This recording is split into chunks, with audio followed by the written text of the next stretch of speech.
rezil olduk ya. Burada kitap fuarındasınız. Öncelikle fuarları nasıl buluyorsunuz? Bizim için açıdan güzel bir etkinlik ve her türlü kitap bulunuyor. Güzel yani.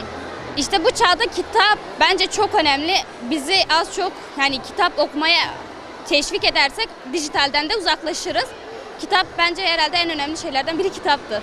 Yani günde en fazla 2 saat kitap okuyabiliyorum. Telefonda böyle bir 2 saat o da oluyor, 2-3 saat.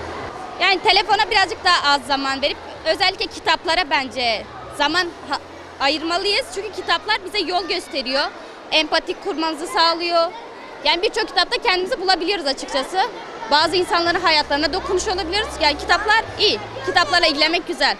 Burada çocukların hem aktivite hem kitap okuma hem de kitapları görme, yani daha doğrusu çocukları sosyalleşme olarak buraya davet ediyoruz. Köyden gelen çocukların çok imkanı olmadığı için çocukları burada hem sosyal aktivite hem kitapları görme, kitaplardaki konuları, çeşitleri görme eylemini yapıyoruz. Yani o yüzden buradaki kitap fuarındaki amacımız hep birlikte birlik olarak buradayız. Öncelikle yazarları buradaki çocuklar pek çok tanımıyor. Ama burada çocuklar yazarları gördükçe kitaplarının hem isimlerini tanıyorlar hem de içerik olarak daha zenginleştiriyorlar. Yani bu yüzden yazarlar tanımadıklarımız için daha güzel yazarları tanıma fırsatımız oluyor. Yani bu yüzden yazarlarımız güzel ve içerikleri zengin oldukları için çocuklarımıza daha güzel kitaplar sunuyorlar ve onlara okullarına gidip ders veriyorlar ya da bir işte konuşma yapıyorlar. Bu yüzden güzel bir şey oluyor. Şimdi şöyle çocuklarımız artık dışarıda çok çıkamıyorlar telefonlar yüzünden. Bu nedenle de konuşma becerileri biraz geride oluyor. Yani kitap okuyarak hem diksiyon olarak çok iyi ilerleyebiliyorlar hem de kitabın içeriği, zenginliği, yani daha doğrusu çocuğun dilleri birazcık daha çok gelişiyor. Yani kelime hafızası çok fazla yükseliyor. Yani ama dijital telefonlara falan gelirsek çocuklar sadece oyun içerikli. Yani bu yüzden sadece savaş işte vesaire onları gördükçe çocuklar şiddete daha meyilli oluyorlar. Ama kitapta böyle değil. Kitapta daha çok dünyayı tanıma, insanlarla sosyalleşme olduğu için kitap okumayı daha çok tercih ediyorum çocuklar bakımından. Telefonlar yani sadece 1 saatlik baksalar bile yeterli. Ama kitap okumak daha zihni açıyor, daha ufkularını açıyor. Daha farklı bakış açıları sunuyor. Yani sadece bir pencereden bakmıyorlar, 10 pencereden bakıyorlar. Yani bu yüzden çocuklarımızın kitap okumasını daha çok öneriyorum. Ben günde yaklaşık 2 saat kitap okuyorumdur. Ailece kitap okuyoruz. Babam, annem, yani kardeşlerim kitap okumayı çok seviyoruz. Özellikle dünya klasikleri, Türk klasikleri çok seviyoruz. Yani bu yüzden hem dünyada farklı insanların neler yaşadığını empati kurabiliyoruz. Hem de daha farklı bakış açılarına yani saygı duyuyoruz. Yani bu yüzden kitap okumayı ailecek seviyoruz. Şu an burada kitap fuarında görev yapıyoruz. Burada tonlarca insanları tanıyoruz. Bir sürü insanlar geliyor buraya. Öğrenciler, öğretmenler. Onlara her zaman yardımcı olmaya çalışıyoruz. Burada amacımız insanlara yardımcı olmak. İnsanlar gelip söylüyorlar. Acaba şu kitap burada var mı ya da yok mu diye biz de ona göre onlara bilgilendirme veriyoruz. Burada yani benim çalıştığım standa çoğunlukla okuduğum kitaplar var ve gelen insanlara şu kitap şöyle yapıyor diye şöyle anlatıyorum. Ve onlar içeriğini anlatarak onlar daha iyi şeyler yapıyorlar, alıyorlar kitapları, onlara yardımcı oluyoruz.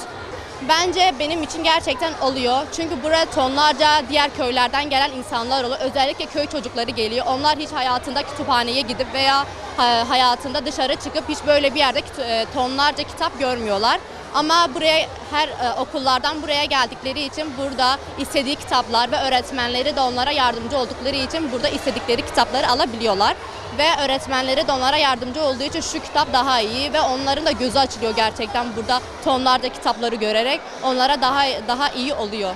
Bence kitap okumak dünya çapında sadece buralarda değil dünya çapında kitap okumak çok önemli. Çünkü insanlar kitap okurken hem zihin açıyor hem insanlarla özellikle öncelikle konuşma becerisi o kadar çok gelişiyor ki özellikle dış dünyalara gittiğimde veya kendi çevrenden dışarı çıktığın zaman insanlarla tanıştığın zaman konuşma dilini çok iyi etkiliyor. Orada insanlarla güzel bir şekilde iletişim kurabiliyorsun. Özellikle hatta insanlar ne bileyim bir ortama girdiğinde insanlardan kaçarak değil de bir ortama girdiği zaman güzel konuşmalar yapabiliyor. Öyle. Bence kitap okuma çok iyi. Ben de bu zamana kitap okumayı kendim çok severim. Kitap okuyarak insanlarla iletişimim gerçekten iyi olduğunu düşünüyorum.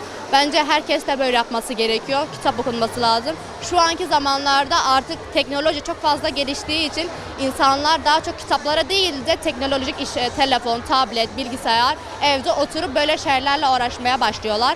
Bence benim için bence bu olmaması gerekiyor. İnsanlar daha çok telefon onlarla ilgilenmeyip de kitap okumaları gerekiyor. Evde boş zamanını ayırmamaları gerekiyor.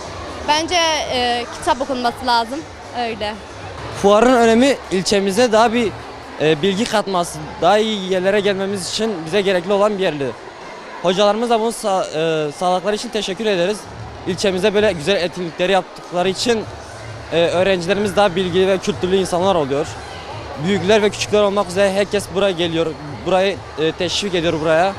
Güzel vakit geçirmeye çalışıyoruz arkadaşlarımızla, büyüklerimizle. Kitabın önemi bence hayatımızdan çok büyük.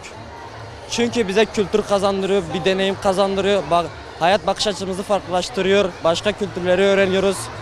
Mesela burada göremediğimiz şeyleri okuyarak öğrenebiliyoruz. Yani günde 1-2 saat en fazla kitap okuyoruz. Elimizde çoğu zaman telefon oluyor. Bazen iş gereğinde, bazen sosyal medya olmak üzere genellikle telefonla uğraşıyoruz. Yani bu şu an gençliğin hepsinde olan bir şey. Şu an günümüzde oldukça zararlı. Kimseye tavsiye etmiyorum. Yani olabildiğince kendimizi kültürlü, daha bilgili bir insan yapmaya çalışmamız daha iyi olur bizim için.